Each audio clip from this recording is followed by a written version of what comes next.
Thank you, Barbara, and thanks to LLS and Barclays for inviting me today.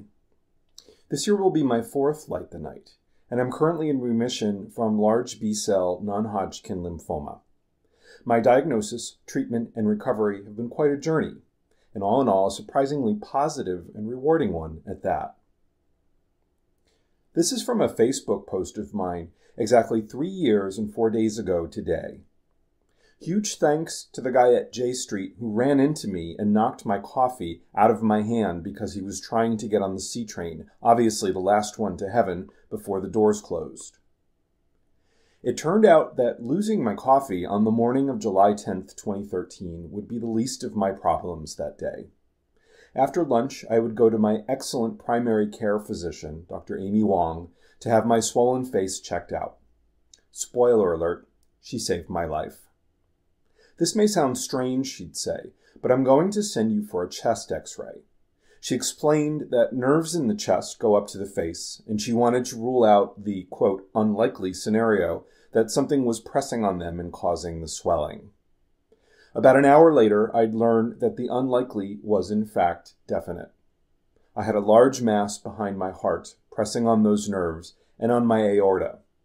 It's a condition called superior vena cava syndrome. And if that doesn't sound terrifying, I don't know what does.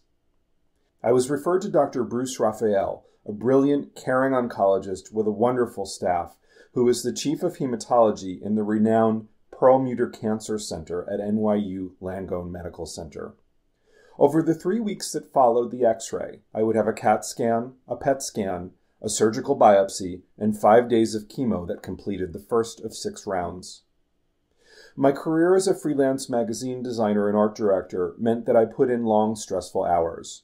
When cancer happened, I immediately stopped working and put all of my energy into getting myself better.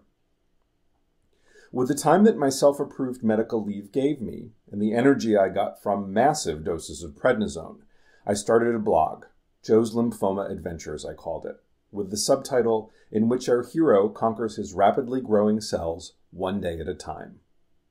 You can find it at joeslymphoma.com. I had taken a photo of sunflowers months earlier, and it was the perfect choice for my main image. My Aunt Joanne once told me that the sunflower is a symbol of good luck for cancer patients. While I couldn't find anything online that specifically mentioned cancer, I did learn that the cheerful blooms symbolize adoration, loyalty, and longevity. My good friend Axel, not knowing any of this, showed up with a bunch of these flowers for me when I needed company in the earliest days of my diagnosis. I got chills when I saw the big yellow blossoms. There are no accidents in life. In the beginning, I did the blog to keep my family and friends updated, but as I shared my story, I started to realize that blogging was an important part of my treatment. It was cathartic, let people know that I was okay, and probably most importantly, gave me something to do. I'm a visual creator and storyteller by trade, so this project was perfect. Early on in my diagnosis, before I even started the blog, I knew that I wanted to share at least parts of my experience somehow, and ideas were already popping into my head. After the biopsy, to describe the size of the mass inside me, my surgeon, Dr. Bernard Crawford, held up his hands and made a large circle. "Would you say that's about as big as an orange?" I asked. "Well, maybe a big one," he said. I pressed him. "Grapefruit?" "Yes," he nodded. "How does that even fit inside of you?" I had a total of 6 rounds of high-dose R-epoch chemotherapy over 18 weeks. The morning before starting the second round, I had another chest x-ray, which showed a much smaller mass. I asked my oncologist, "Would you say that's the size of a golf ball?" He did. See, in my mind, on the morning of the biopsy, I was already planning a before and after infographic to show how the mass would respond to the chemo. This, by the way, is what art directors do when they have time on their hands. When I emailed my friend Sue about my diagnosis, she wrote back with her support and added, "We'll have to participate in Light the Night together." I had never heard of it, but she had done it before with her company's team and told me it was to raise money for the Leukemia and Lymphoma Society and fight blood cancers. I found out later that, in fact, one of the chemo drugs I received, Rituxan, was developed thanks to LLS funding. We did the 2013 event, and through the generosity of our families and friends, together raised over $5,400. My friend Stacy remarked, "How did you do that? I can't even get people to donate a can of peas to my church's food pantry." I said, "Well, first I got lymphoma." Fundraising tip: when raising money for cancer patients, having cancer is very effective. At some point, I shared my blog in an email to LLS and later agreed to appear in a recruitment video. We couldn't get permission from the hospital to film me on premises, so at the producer Trisha's suggestion, I made a vlog entry which chronicled my first day of round 5. I wanted to present the other side of all the negativity out there by reassuring people that it's possible to go through this without being bedridden and miserable, and show that you can live your life pretty normally. I used my iPhone to shoot selfie video during my hour-long each-way subway commute between Brooklyn and Manhattan, during my day at the hospital, and walking up the 3 flights of stairs to my 4th-floor apartment when I got home 9.5 hours later.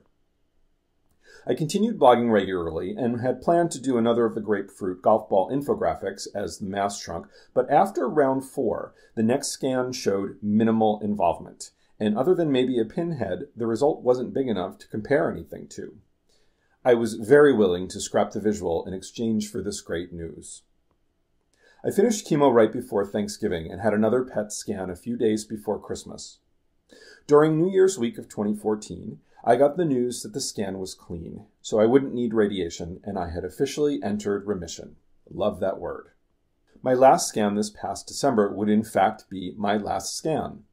It came back clean and marked the important milestone of 2 years in remission, when the chance of a recurrence of my type of cancer drops to only 1 or 2%. At this point, if no symptoms are present, the risk of exposure to radiation from the scan is greater than the risk of not getting one. In December 2017, at 4 years with no recurrence, my Christmas gift will be knowing that my lymphoma is officially cured. I love that word even more. There is no way I could have gotten this far without the help and support from my friends, family, and team of caregivers at NYU Langone. In particular, the support of my mom, Terry, who was going through chemo herself, and who lost her battle with breast cancer almost 2 years ago. And also my brother, Tom. Mom had a 47-year career as an RN, and as a result, I have a very special place in my heart for nurses. The ones at NYU Langone are wonderful. Maura, Megan, Janelle, Brooke, Haiji, Tracy, Cheryl, Keiko, Jan, Dave, Vera, Heidi, and the others who I'm sure I'm forgetting to name, but who have my eternal gratitude. My lymphoma adventure has been transformative. It has taught me that it's okay to put myself first and shown me who and what is important in my life. I hope that sharing my story helps inspire people facing illness and reassure the ones who care about them. Participating in Light the Night lets me show my support and celebrate my survival. My team has raised over $12,000, helping to make life-saving drugs like Rituxan a reality. Where we've come would not be possible without all of you here at Barclays, which has raised millions for LLS and helped save the lives of patients like me.